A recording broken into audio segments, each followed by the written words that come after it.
السلام عليكم ورحمة الله وبركاته. أهلا بكم أعزائي الكرام. في هذا الفيديو هنتعرف على موعد مباراة الزمالك مع المقاولون العرب وتوقيت المباراة وموقف الفريقين في جدول الدوري. وعلى بركة الله نبدأ.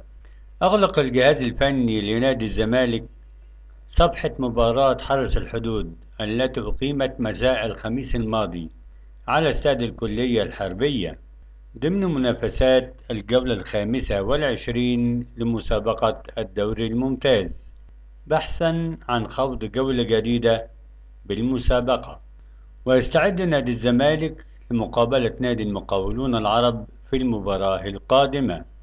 ويدخل نادي الزمالك مباراة المقاولون العرب وهو في المركز الرابع برصيد 39 نقطة، جمعها بعد أن لعب 23 مباراة، فاز في 11 مباراة وتعادل في 6 مباريات وخسر في 6 مباريات. وأحرز لاعبوه 34 هدف وسكنت شباكه 22 هدف.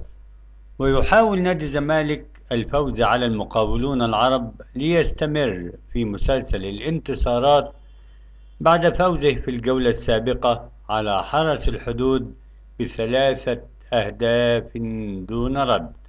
أما المقاولون العرب فيدخل مباراة الزمالك وهو في المركز السادس برصيد 35 نقطة، جمعها بعد أن لعب 25 مباراة، فاز في 8 مباريات وتعادل في 11 مباراة وخسر 6 مباريات.